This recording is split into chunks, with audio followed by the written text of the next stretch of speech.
ставене под контрола пожарот овде, веќе каква е последните информации, ставени во функција гранични премини, има ли материјална штета огромна? Некои работи се веќе почисти, ставени под контрола веќе саат и половина. Финалите на сето тоа нормално и помогне и тука и директорот со хеликоптерот, со количините на вода, може да кажеме, затоа зборевме дека не се уште не е под контрола, веќе тој израз може да кажеме дека е ставено под контрола.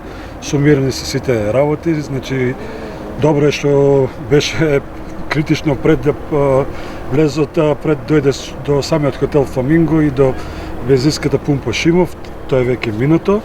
Армијскиот дел таму има материјална штета, првично имав сознание за некој опожарен дел од зграда, материјална штета сега веќе не е така, има опожарено само едно возило. Значи материјални штети нема освен таа и на сето ова што го видовме денес, стварно материјалната штета е минимална, освен боровата шума која си го зеде оганот својот данок.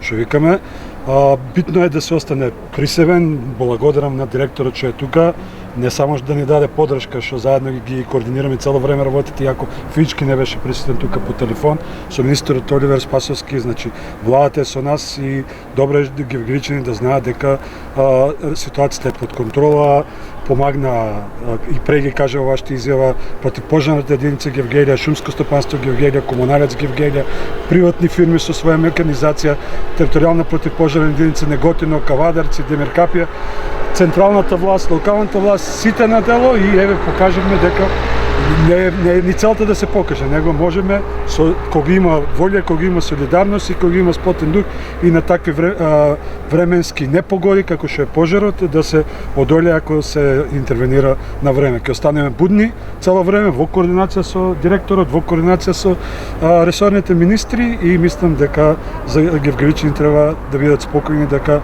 најголемото е избегната. Трагедијата не се случи. Градоначалник, имам едно прашање. Колку загинати има? Нема ни еден загинат. Повредени? Ни еден повреден. Тоа е нашиот најголем успех. Ниту еден загинат, ниту еден повреден. Дрвјата повторно ќе израснат, најважни се човечките животи, на прво место безбедноста на граѓаните, потоа и на материјалните добра. Штетата која што е предизвикана, делумно ќе ја надомести општината, делумно владата.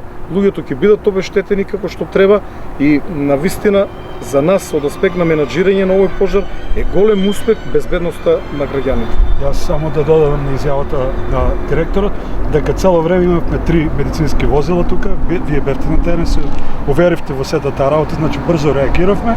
Имаше само мал дел на освежување, колабрирање, што е нормално на вакви температури. Гореше Гевгелија 43 степени без пожар. Гевгелија е позната по овие времења по такви температури, така да организацијата беше на задоволително. И уште една работа. Во овој момент ние имаме целосна контрола, но тоа не значи дека после само 10 минути фактите, односно фактичката состојба ќе се смени. Го чувствувате овој ветер, ја чувствувате оваа жештина, во било кој момент може да се појави ново жариште, затоа сите сили кои што беа на терен ќе останат будно да внимават за да не дојде до ширење на пожарот, оживување на сега згаснатиот пожар или појавување на нов на некој крак.